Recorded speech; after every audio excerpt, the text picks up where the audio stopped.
everybody, and welcome back to my channel. Thanks for stopping by.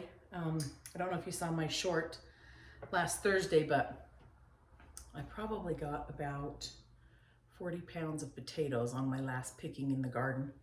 So I really need to do something with them. Some of them are starting to spoil and I don't want that to happen. So I'm gonna do some roasted tomato soup. Love tomato soup in the winter. Let's face it, I like tomato soup any time of the year. But first we need to roast our tomatoes. So I have one in the oven and I've got this one ready, and I'll do another one. I think I'll use 3 sheet pans full of tomatoes. And then I'll fry up some celery and onions. I'm gonna roast the garlic heads as well. And then you're just gonna put drizzle some olive oil over them and do some, whoa. Sometimes I'm a little bit of a spaz, just so they don't stick, because we're gonna roast them in a 400-degree oven between 45 minutes and an hour, and then take them out, and then the skins will just slip off of them. This recipe was inspired by Linda from Linda's Pantry. I love watching her. And I'll put a few different things in than she will. I'm going to put some chicken bouillon in there to give it a little flavor.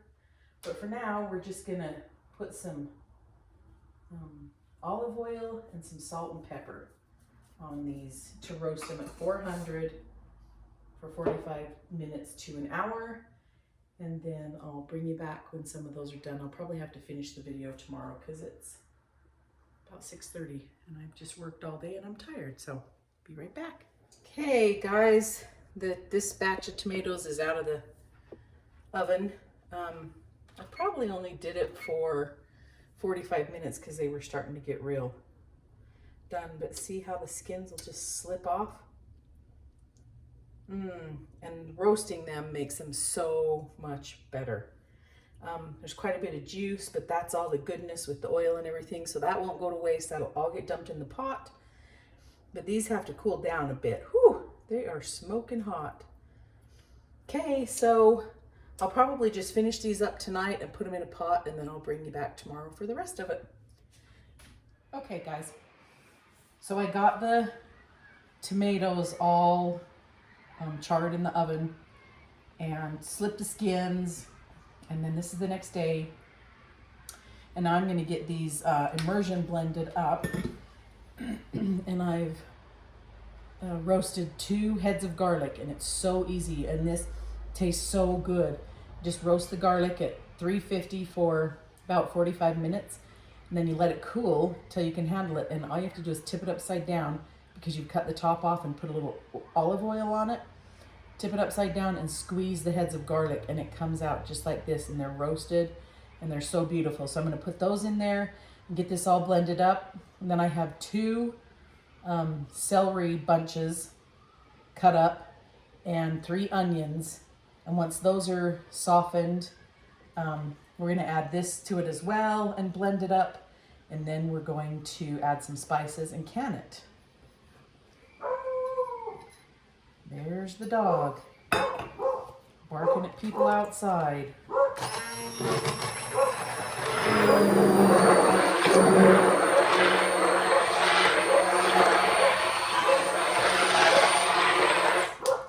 Okay, I'll finish this, and once I get the celery and onions in there and it all blended up, I'll bring you back.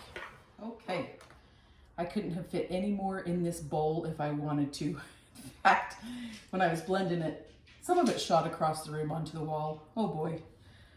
So I have the celery and the onions and the garlic in here with the tomatoes, and it's all blended up. Now, I guess you could put this through a food mill or a strainer and strain out all the seeds. I am not gonna do that. I don't mind seeds.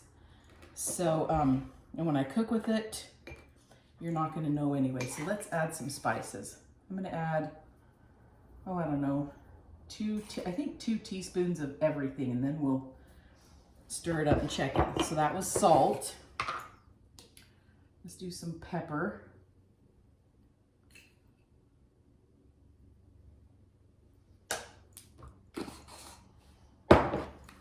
some celery salt.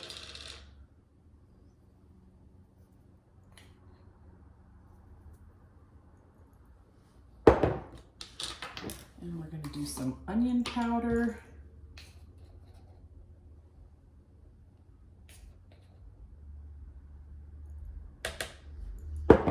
And some garlic powder. This is my homemade garlic powder. I grew my own elephant garlic, cut it up, dried it. Let me tell you, when you're drying garlic, you have to put the dehydrator outside somewhere to dry because it will wobble. Woo! It'll kill you. Okay, let's give that a stir. If I can stir it in this big pan.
That wasn't near enough.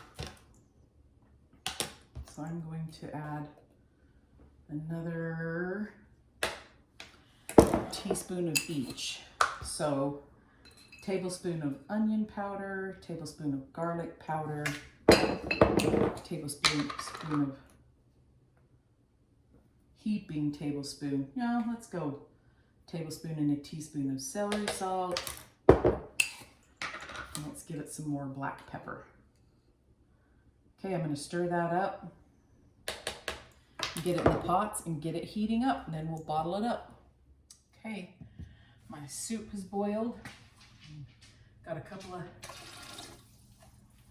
inches in my canner. Just added some white vinegar. That keeps the white clouding off of your jars. And then we're going to fill these up. Leave an inch of headspace, wipe the rims off, put them in the canner and wait till it comes to a boil before we put the canning lid on it. This is yummy, guys. Oh, one thing I forgot though was the citric acid. For a quart, I'm going to add a half of a teaspoon. Then I'm sure that I've got enough, and I'm going to make do a batch of pints, and that's only a fourth of a teaspoon. Okay, let's get these jarred up. This is going to be so delicious on cold winter nights. Just open this up. Heat it up, put some oyster crackers in it, and just have a good old comfort food dinner. Quick and easy, shelf stable, love it. Okay, I'm gonna finish jarring these up. Oh my goodness, and make a mess. It's not canning if you're not making a mess. I did add a little more of my spices. You know, you could totally add Italian seasoning, whatever you want. I don't love Italian seasoning, so I just leave mine plain so that I can, you know, add it to other things as well, because you could add this to, if you were making pizza sauce or if you're making spaghetti sauce. Any of that.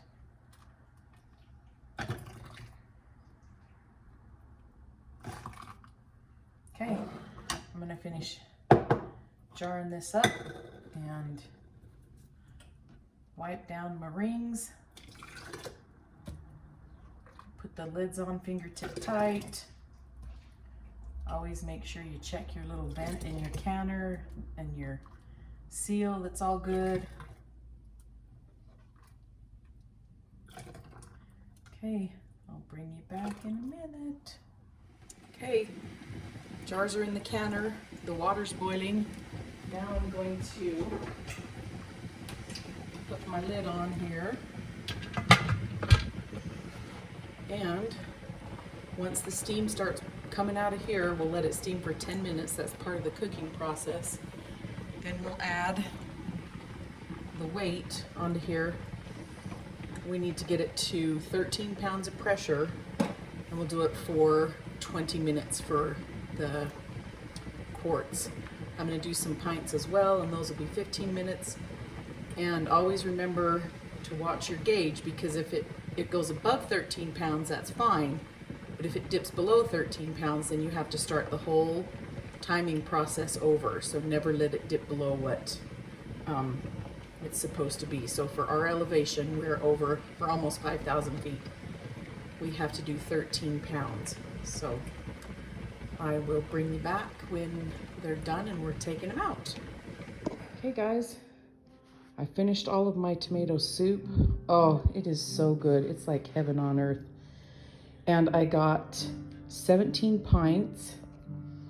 I did get 7 quarts. However, I've already given 2 of them away.